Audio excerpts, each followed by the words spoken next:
Welcome home, where we provide information, inspiration, and motivator after motivator after motivator here on America's Next. I have Amoni Myers here with us today. How you doing, Amoni? I'm doing good, Cedric. How are you doing today? I'm doing quite well. I like that hat. Where you get that from? Thank you, thank you. I got it down in actually I got it in San Francisco somewhere. I don't quite remember because I have a lot of hats. I'm a hat collector. Okay. Yeah, I got it down in San Francisco. Nice. Are you from San Francisco? I'm actually from Boston, Massachusetts, but I actually reside here in Sacramento, California. Wow. So your accomplishments led you to the other side of the country, huh? Sure did. Hey. A world I never thought that would happen, and all of a sudden you're here. So I just take it with how I can. Absolutely. Well, before we get back out to San Fran, I want you to talk to me about what life was like for you in Boston. Yeah, definitely. So I would say it's definitely different from out here in Sacramento. I'm from the city and I'm a city girl where, there's buses everywhere, there's trains everywhere, there's fire hydrants out in the summer and you're, running through the water. And, I would say that it's just definitely been a different vibe, but I would say that going all the way back to Boston, I would say that it was a definitely interesting journey, an interesting time. I grew up in foster care, but I started out at birth, being left in the hospital by my parents. And so from there, my great aunt heard about us, which is my two siblings and I, and she took us in her care for about 10 years. And so I was in her care for that time, trying to really figure out, what was this life that, God had given me. I grew up in a spiritual house. I grew up in the AME church. And so, a lot of my life consisted being surrounded in the church. But on the other side of it, I think that I just really struggled with really trying to understand my purpose, understanding, what was it that, I was supposed to do in life and how I was going to get there.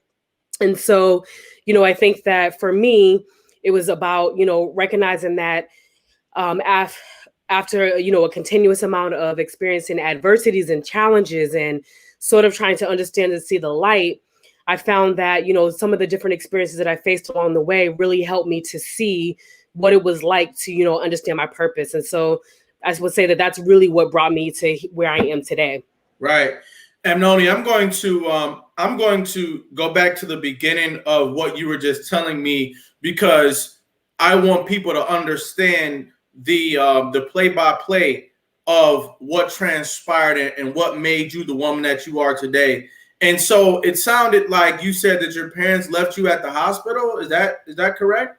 Yeah, I would say that they were definitely, experiencing, drug abuse and substance use. And so, my mom didn't want to, produce any more harm. And so she felt that it was best for me to be, left in the care of other family members. And so, I would say that especially at the start of my birth and understanding my birth journey and understanding the fact that I was, abandoned at birth, as a little kid, you don't typically understand, how a parent's choices sort of, impact you in that positive way. And at the time, as a young girl, I saw it as something that was very negative. I think for me, it really stemmed into being impacted by rejection and, followed up with trauma. And so, for me, I would say that, looking, back on my life and understanding my life journey now, I can understand why it was, the choices that my parents made. Sure. And I would say that, especially with, being, placed with my great aunt, I would say that in kinship care, I would say that that was definitely something that was necessary at the time. Okay. And also being, connected with my siblings was something that was truly, truly, truly important. And I don't think that people recognize the value that siblings have, Yeah. So, now, were you separated from your siblings early on, or were you all kept together? So we were kept together until about age 12. When we went into foster care is when I was separated from my little sister. And I was still I was still actually with my older brother, but then I got moved around a couple of times and I was separated from him.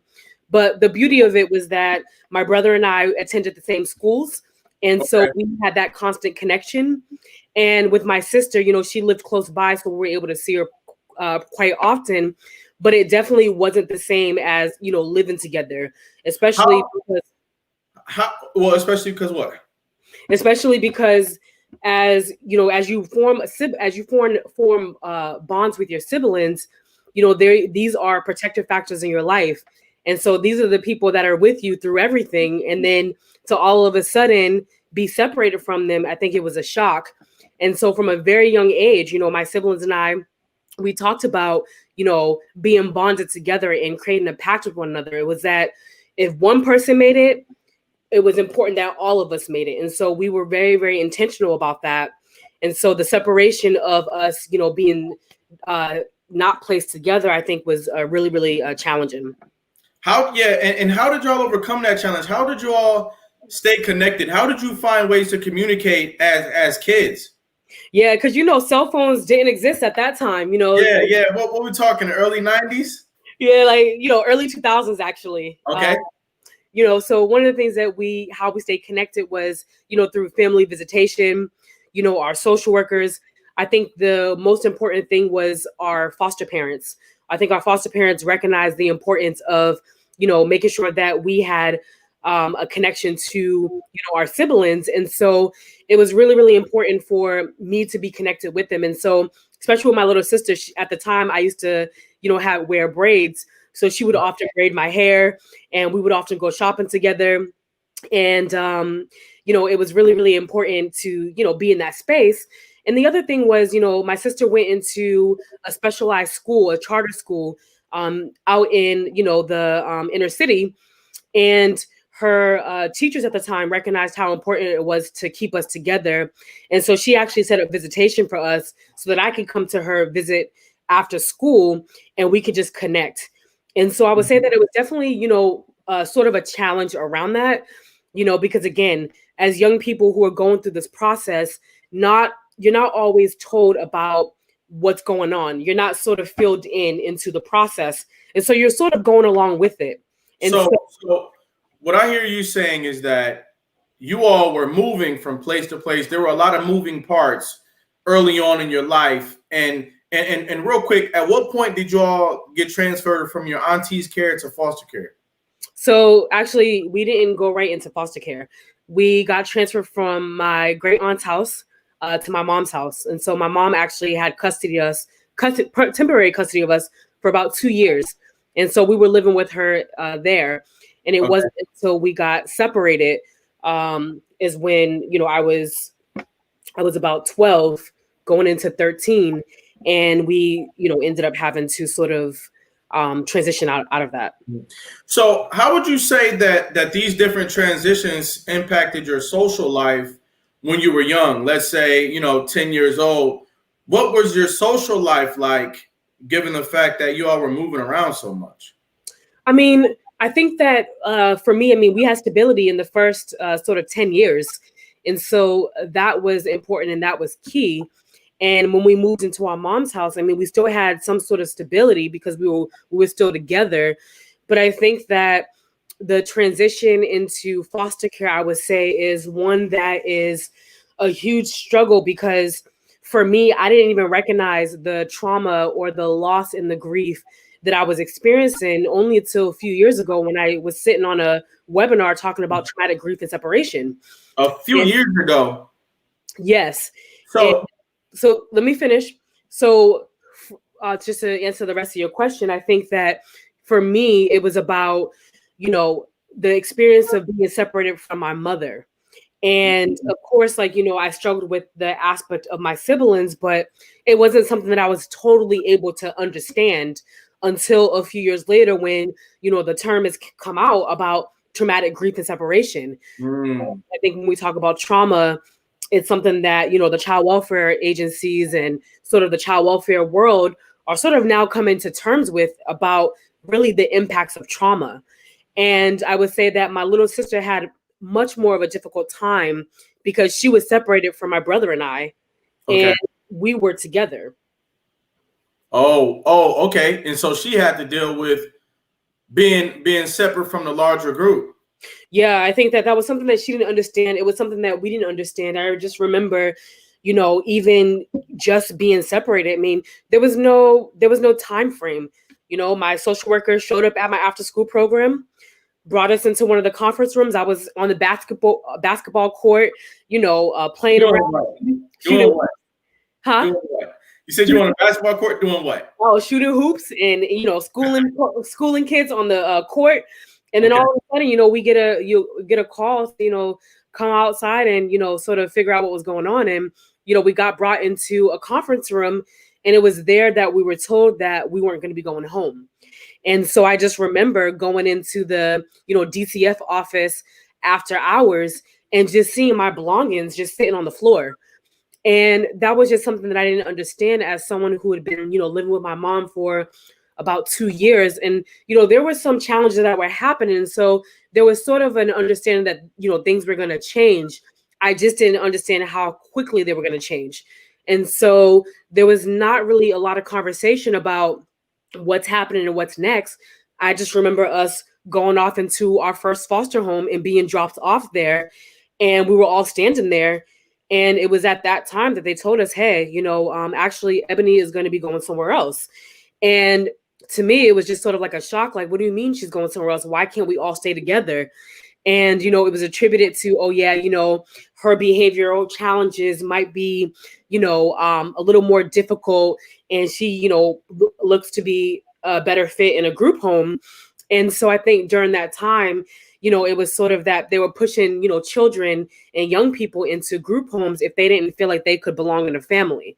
And so her trajectory with her life, was her moving around as well from group home to foster home, but not really understanding that stability. And so I think for me, the biggest challenge that I faced was really trying to understand stability, not just physical stability, but emotional stability, mental stability, physical stability, all of those things that we sort of ignore as we're growing up. But these are key things to really helping us to succeed in life. Right. Now, how did it feel for you? I mean, you talked about it. It was devastating, and my heart is like just kind of like breaking a little bit right now. What you're saying, and I'm thinking, gosh, you must have wanted to kind of take over what was happening in you guys' lives a little bit because your sister just got pulled in a totally different direction. And I'm thinking that's crazy. I mean, you were playing basketball, everything's going how it's going, and out of nowhere you get called off the court into a conference room because you're not going home that night because you're going into foster care. Yeah. And oh, by the way, your sister's not coming with you. Your sister's going somewhere totally different. Yeah. Did that make you upset at that time in your life? Yeah, I think that for me, especially when we talk about agency, we talk about choices, that was something that didn't exist. I didn't necessarily get to have a voice in some of the things that were happening with me. No, nor did we have an understanding. And so for me, I think that a lot of my frustration was sort of internalized, along like my cousin, the way that she described us was that I was in the middle of two extremes. My brother was very angry. He was very frustrated. So he was the one that lashed out. My little sister, she was the one that was sort of rebellious, as you would say, even though I would say that it was attributed to sort of her own trauma. And I was in the middle. And so I was sort of the peacemaker. I was the one that sort of struggled, but was more so struggling internally. And this is not to say that I didn't act out, because I sure did act out, but I could not understand that. And I couldn't necessarily put two and two together that I was acting out or I was acting this way because of these situations. And so I think that for me, what I really struggled with was really, a difficult anxiety and depression and, really trying to, again, come to terms with what is it that, I'm on earth for. And, I actually had an opportunity to talk with one of my first foster mothers. And she said, Amani, I will never forget when you walked into my room and you had tears in your eyes and you said, why did God create you? And I remember that was a question that I was consistently asking. I didn't understand why was it that everyone else, in sort of my own bubble and sort of my own community was sort of placed with parents and, had the childhood of their dreams or was sort of being supported in ways that I didn't necessarily feel like I was being supported. And so for me, it was more so like this this longing for belonging, this longing for acceptance, this longing for understanding, and really just this longing to know that I feel the determination to do something great. I just don't necessarily know how I'm going to get there, especially because my siblings, who are my core group of people, were there. And then all of a sudden, they're not. Exactly. Exactly. And it sounds like you were sort of in between your siblings, and because you were seeing what was going on, you couldn't necessarily act out how you wanted to. I mean, you did a little bit, but not to the extent that it would have been if, let's say, you were a single child, because you're like, hold on, my brother is lashing out, let me console him. Hold on, my little sister's acting out, let me console her. And even though I want to act out too, because what's happening in our life is absolutely traumatic, I can't. And so then it sounds like Amani had this internal storm going on for years after that. Am I correct? Oh, definitely. I mean, like, I know that you want to get towards, sort of, my older life. I mean, I'm, still No, we young. will. No. We will. But I want to understand who you are just in this moment. Just in this moment. Well, yes. What I'm just saying is that the pieces will all connect together in terms of me sort of, as you're talking about this whole internal storm, the storm sort of got out when I got older. It wasn't necessarily when I was younger. It was more so me trying to, keep the peace within myself. I also was someone that, struggled with a learning disability. And so I had learning challenges that I was sort of navigating. And the other thing that people have to understand is that not only as a young person that you're navigating foster care, you're also navigating multiple identities. You're navigating multiple situations. And so not only was I someone that, was a young person in foster care, I was also a Black person in foster care. I was a young girl in foster care. I was somebody that had, mental challenges, somebody that had a learning disability. And so I'm here trying to navigate all these different things and all these different pieces. And it's a very, very like overwhelming storm as to what you're describing. Yeah. I mean, what were some of the incidents and experiences that made you feel like not only am I in foster care, I'm Black and in foster care. Not only am I in foster care, but I'm in foster care with a learning challenge. What was happening that was indicating that to you? Yeah, I think that I can speak more directly to, having the learning challenges, because that was something that has definitely been instrumental in terms of who I am today as well. But I would say that, growing up and already feeling different, not just because you grew up in foster care, but because you're someone who's also separated outside of the norm.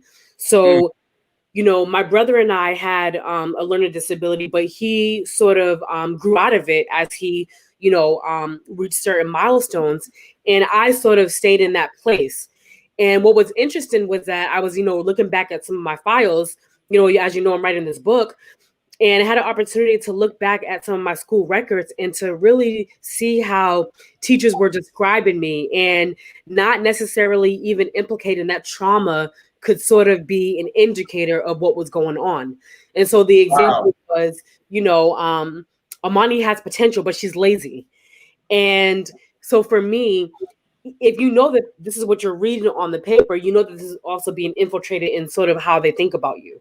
Yeah. And so for me, it was like, thinking back to, okay, this is second grade, third grade, fourth grade. I'm thinking about some of the major things that have happened.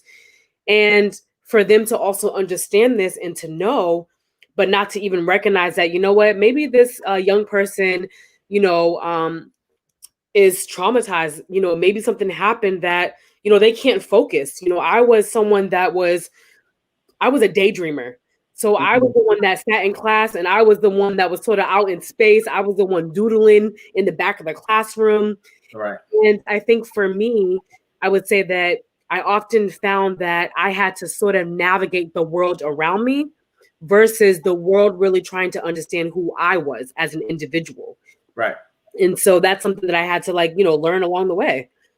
Did everybody around you know that you were in foster care, or was this kind of something that you were keeping to yourself? So I think that, I was in kinship care. I mean, that I was with my great aunt. And so I wasn't necessarily in foster care. I was sort of in kinship care. However, kids knew that I didn't grow up with my parents. And Mm-hmm. not only was I with a great aunt, I was with an older great aunt. I mean, she was in her 60s when she took us in. Right. And so that's another dynamic to itself when you're talking about working with young kids. And so I think for me, it was always that I knew that I didn't grow up with my family, and the people around me didn't also knew. And so you're often teased and mislabeled because of that as well. And then I wasn't the most stylish at that time, and so I had a hair sticking up all side of my head. I mean, like, it was braided and it was good, but at the same time, when you're with somebody who's older, who's not necessarily with the times of modernness, it was pretty difficult. It was challenging. And so Mm-hmm. I think for me, it was sort of like having to learn how to navigate in a world that wasn't quite meant for me. Wow. You didn't feel like at that time that the world was meant for you based off of what you were experiencing? Yeah, definitely not. I mean, when you think about it, even today, you think about sort of the standards and sort of how we even view families. We view families as a two-parent household where it's just a mother and father, and we can't even see outside of how other things sort of contribute to who we are as people. And I think that, as you're growing up and you're navigating a world where you see sort of the injustices and you see how you're being treated and you see um, just how things work and how they don't work, you sort of already feel alone. You already feel like an outsider. You don't feel like you belong.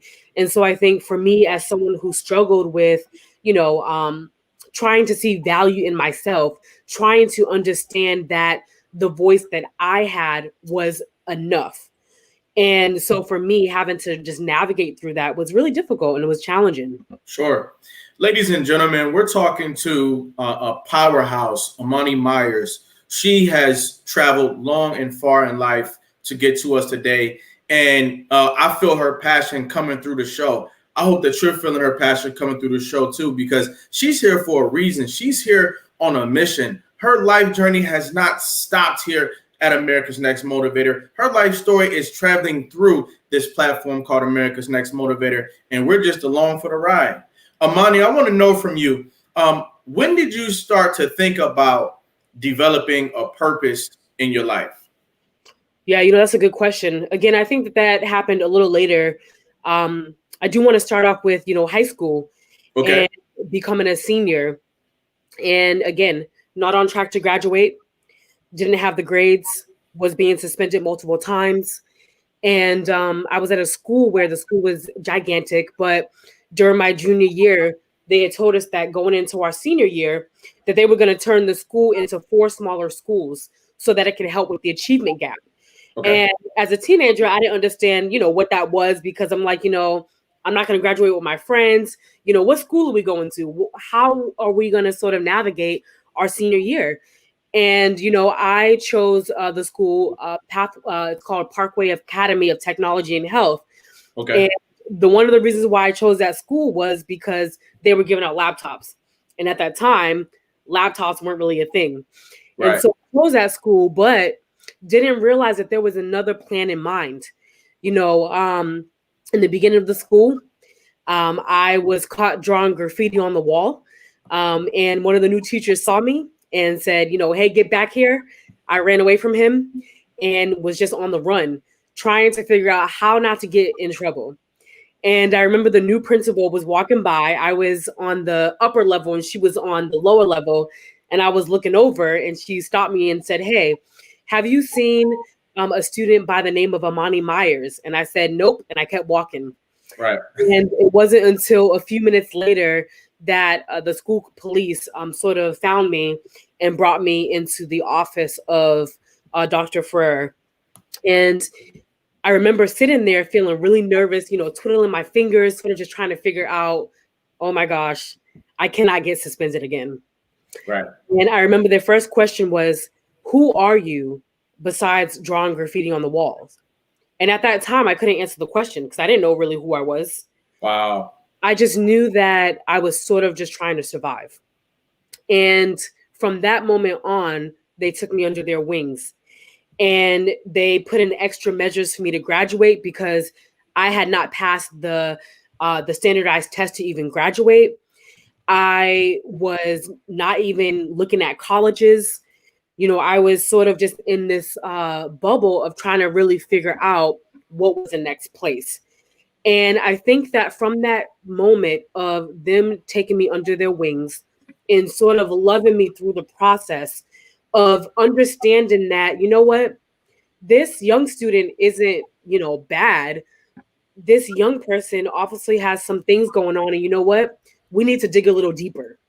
There And you, so in that, I was able to graduate from I was able to graduate from high school, and I was able to graduate from college, and it was just an amazing journey. And I just remember even, you know, my foster mother at the time, I called her and I said, you know, hey, guess what? I said I passed the MCAS test. And her first response was, oh my gosh, there is a God. And wow. she wasn't even religious at this time. And to me, that spoke volumes because for her, what essentially she was saying, or what I got from it was, you know what? There is something that's special in you. There was something that I couldn't even see, and it's there. Yep. And so for me, I think that really where everything began to solidify was when I stood in front of the White House Domestic Policy Council and members of Congress, where I was sharing with them a policy report that I had written, that I had researched to propose recommendations for, you know, caregivers and foster parents to really be intentional about how do we train our foster parents so that when young people come into care, they're not being re-traumatized. And so I just remember that powerful moment of, for the first time, understanding that my experiences meant something, that my voice meant something, that all of the things that I experienced and went through in life, I don't want to say that these were things that needed to happen because I don't believe that things need to happen, but they did happen. And so it's, what do you do with what has happened? And so for me, the fact that I've had so many people in my corner, that I've had networks of people that have really been rooting for my success, has really brought me to the forefront of really understanding, you know, my purpose in life and I'm really trying to pay that forward for other young people. sure. You know, Amani, I'd like for you to take about 30 seconds and talk to a young woman out there who, similar to you, she doesn't want to give a mentor a chance. She doesn't want to give her foster parent a chance. She doesn't want to give her family a chance because she's upset with what's happened in her life. And there's a young man right now who doesn't want to give anybody a chance because he's traumatized at what he's been through. But your story, how you went from wherever you were in Boston all the way to the White House helping adults, is an inspiration. Can you talk to them for a few seconds? Yeah, of course. But one of the things I first want to say as I'm, you know, sharing this with young people is that your life matters, and all the things that you've gone through, whether you understand it or not in this moment, continue to hold on. It's important to feel your feelings, ask the hard questions, and dig in to who you are as a person. As people who've gone through trauma, as many of us who have gone through really difficult circumstances with loss and grief, it's really difficult to sort of understand and to navigate, who am I? At the core of who we are beautiful people. We are people with dignity. We are people with value. We are people with pride. And so you may not understand your feelings and why you're upset, why you're struggling. Hold on. You may not understand it in this moment, but in due time, you'll begin to understand. It may be difficult for you to trust. Understand that at the core of who we have the ability to do so. It just takes time, it takes practice, and it takes caring adults who are going to be consistent in your lives to show you that. And Absolutely. so for you, just continue to know that you are the prize, that there is something in your future, there's something in your present, and there's something in your past that you can hold on to use as an anchor to pull you forward. Absolutely incredible. When you say you are the prize, that strikes a chord with me. Ladies and gentlemen, we're dealing with the powerhouse today. This woman is a rising star, and we're going to see her do big things in the future. We're going to talk more about some of those things and aspirations when we come back after this brief message. Thank you.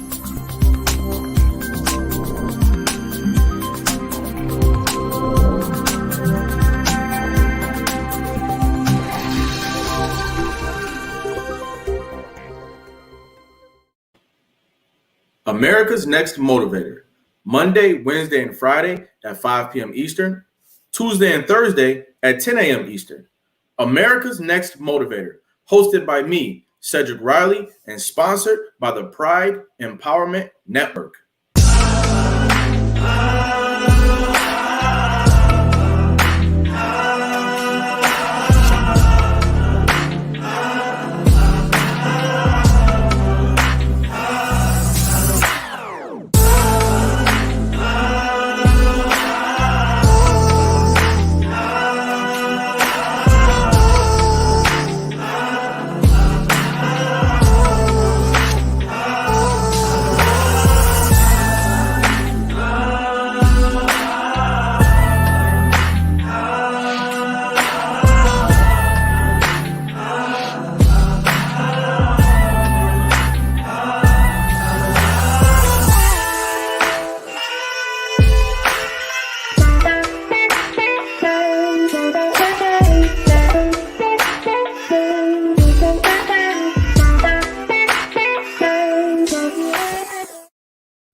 And we're back.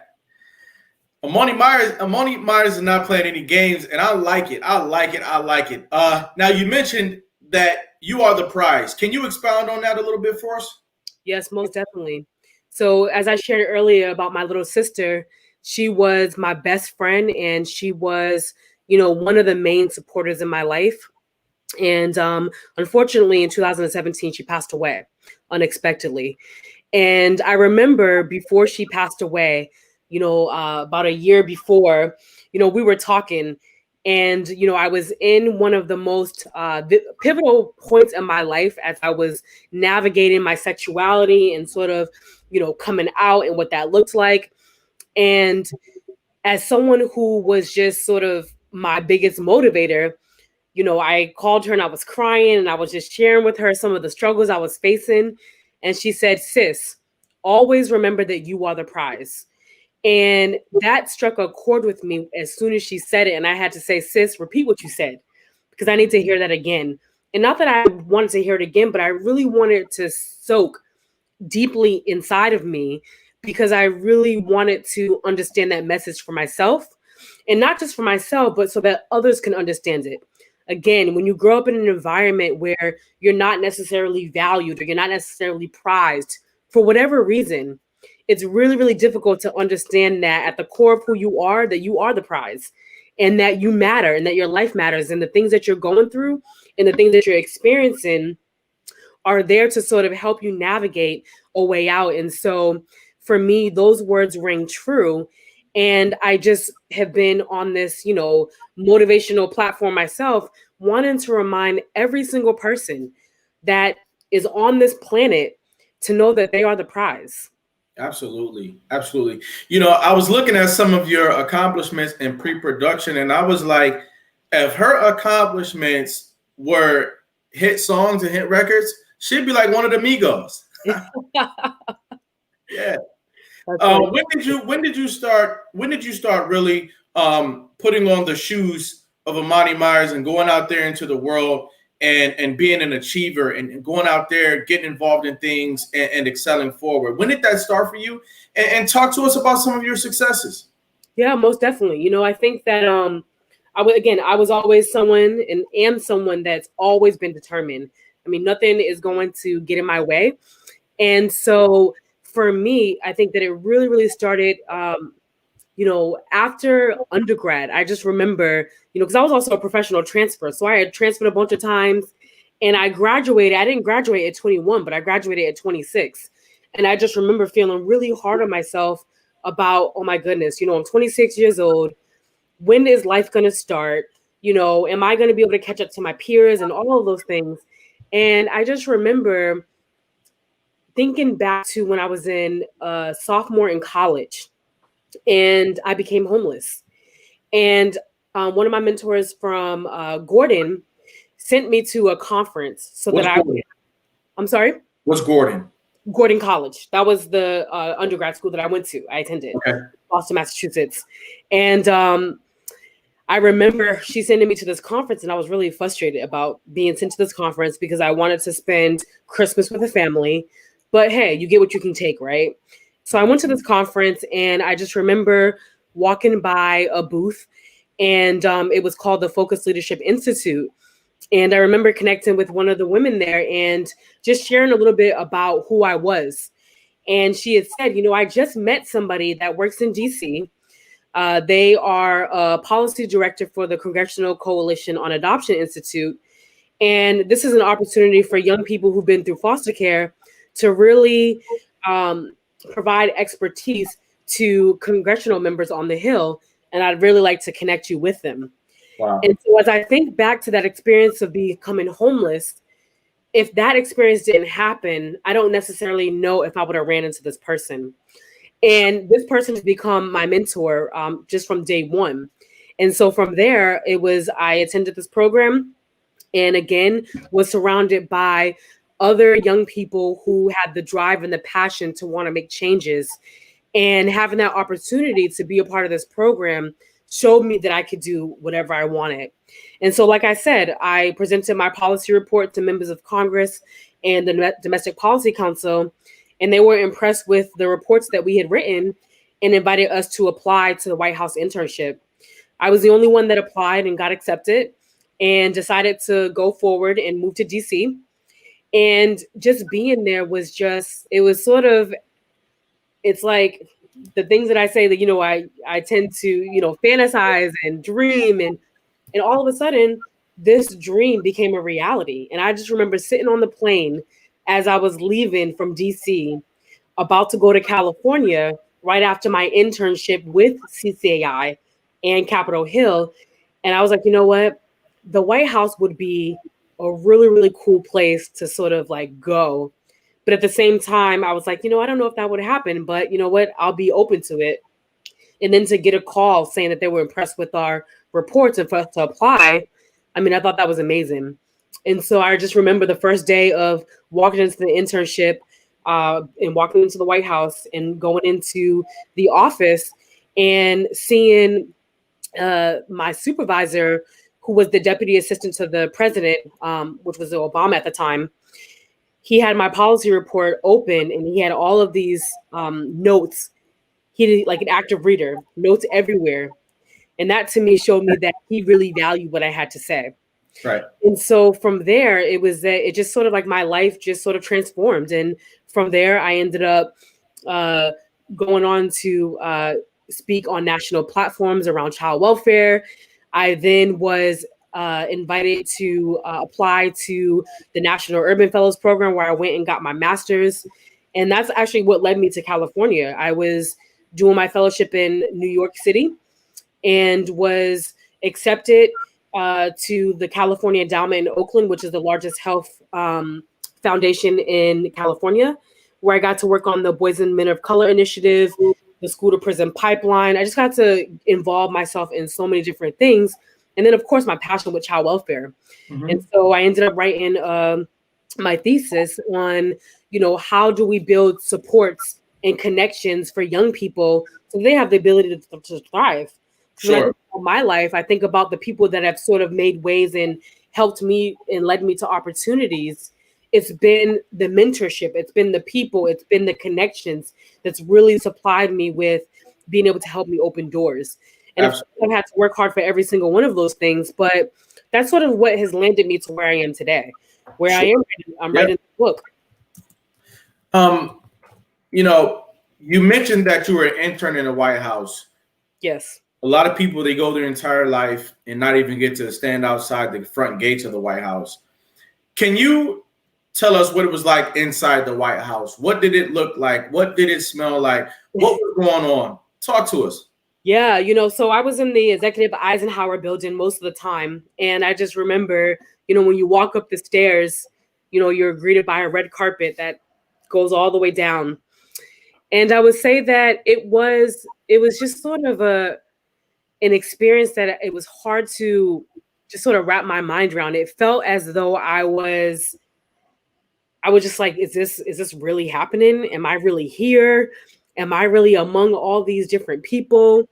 Because believe it or not, the White House, they don't market towards schools that are not Ivy Leagues. So for me, it was sort of like I was there by chance in a Mhm. lot of ways. And I just remember seeing the powerful people in the hallway. I got to see former President Obama a few times, and I got to work on an initiative where it was we take our sons and daughters to work day. That's a day that a lot of young people get to celebrate. And I got to work behind the scenes on that initiative because of my own experience in the foster care system. And I just remember going out to get coffee because I would spend long hours there. I mean, long hours there working. And I remember my one of my supervisors, she said to me, "Hey, can you come to the office after you're done getting coffee?" And I said, "Sure." And I was walking up the stairs, and then she was just like looking at me in the hallway, and she was like, parading me to come. And I'm like, "Oh my goodness, like, am I in trouble? Like, what's going on? I know that the day is approaching. So did I miss any emails?"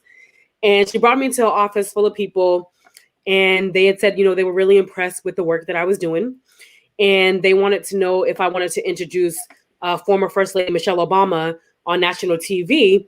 And I just remember that was sort of like one of the highlights of my White House experiences was really being able to do that, and not only be able to do that, but to speak to young people who have not had the experiences that many other young people get to experience, but to come to the White House and experience a dream that every kid would want to experience. I mean, it was just amazing. And I just remember, all the cameras, it was like light camera action, and all the young people were sitting down right in front of me. And to see them look up at me as I spoke of my own experience of what it meant to grow up in foster care, what it meant for me to navigate challenges, what it meant for me to navigate success. And then to also be able to present the First Lady and seeing these young people look at me, eyes wide open, not even blinking. Mhm. And for me, it was that they could see themselves through me. They could see themselves in this experience, and for them to sort of ask me all types of questions about, wow, how did you get here? How did you do this? How did you do that? It was a moment for me to also remind them that just because I'm taking this space here, you can also take that place there as well. Absolutely. I'm feeling like, Amani, who clearly didn't have very much say so on her caseload when she was going from one foster home to another, and was able to point out, hey, I don't like not having a voice in this experience, became somebody with a voice for thousands and thousands of young people in foster care. Well, you made it to the to the White House. And so, I'm like tremendously inspired right now at how you literally went from not having a voice to being a voice for thousands of other young people in care. I think that that's absolutely huge. It is huge. Um, Thank you. did you ever get an opportunity to say things on behalf of youth in care? Were you ever in a room where there were people trying to figure something out and they just didn't have the subject matter expertise, but you did? Talk about that. Oh, definitely. I had an opportunity after I was at the White House to work at another child welfare agency, and I was a support services advocacy coordinator. And thinking back to my own experience in care and remembering how I aged out, I aged out with trash bags, waiting for me at the door. And so I just remember, sitting in meetings and hearing some of the social workers talk about their experiences with removing kids from homes and, bringing them into new spaces, and also seeing them bring in their belongings, and even assisting them with bringing their belongings, and seeing them in trash bags. And so for me, I said, you know what? 10 years ago, this was my experience. And to see that 10 years later, this is still happening, we have to make a change, especially if we talk about that we're trauma informed. We know that the first thing about being trauma informed is making sure we respect the rights and the dignity of young people. And so I, thought about what is something that we can do to sort of mitigate some of these challenges.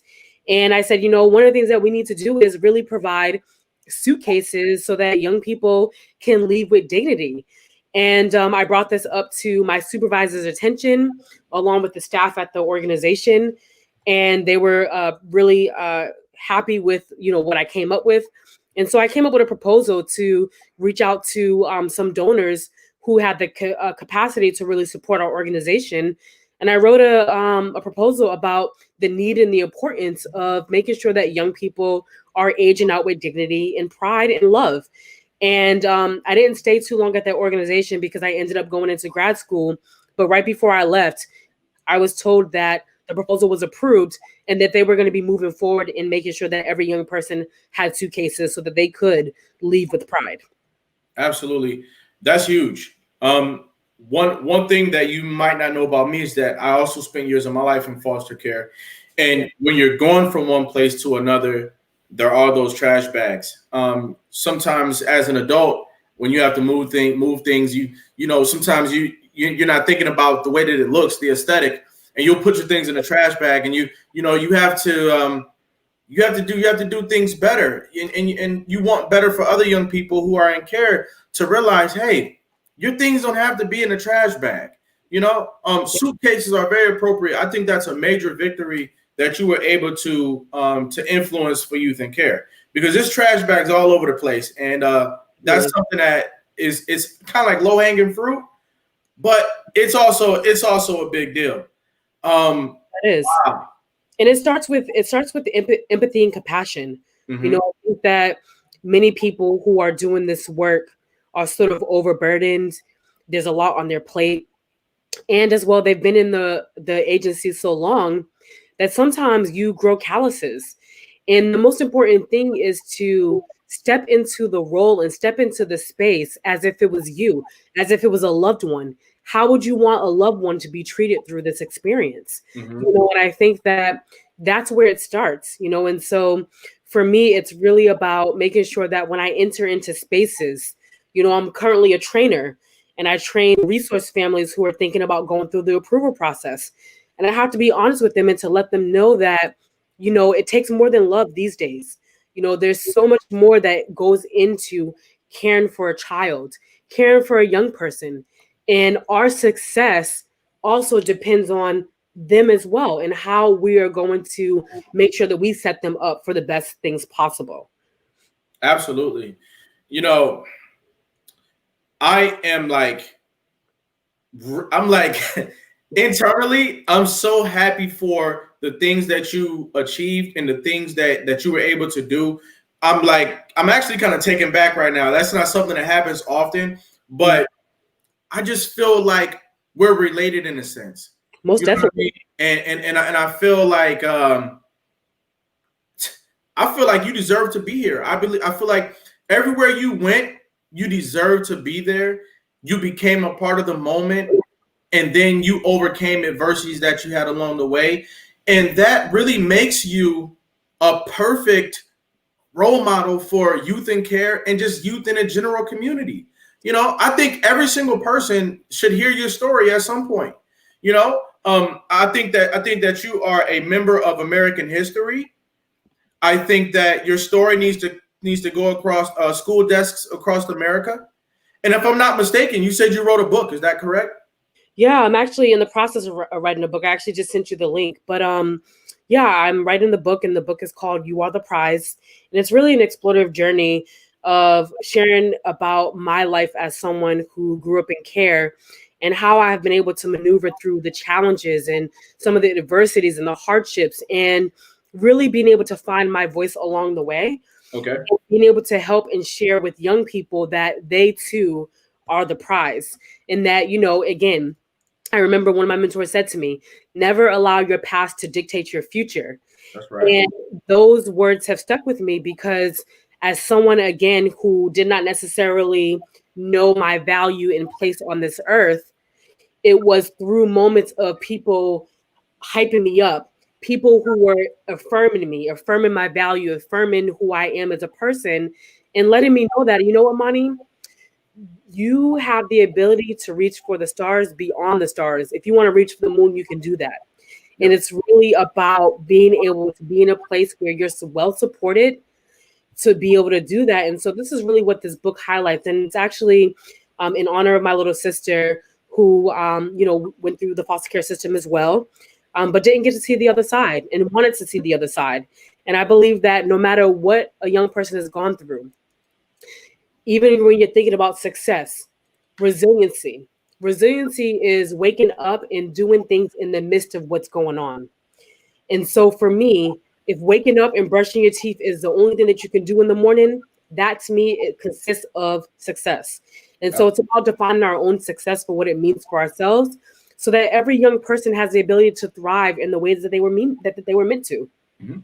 Top 3 pieces of advice that you would provide for foster care agencies that want to provide a better experience for youth in care. What will be your top 3 tips for them? Yeah, so my top 3 tips, these are really good questions.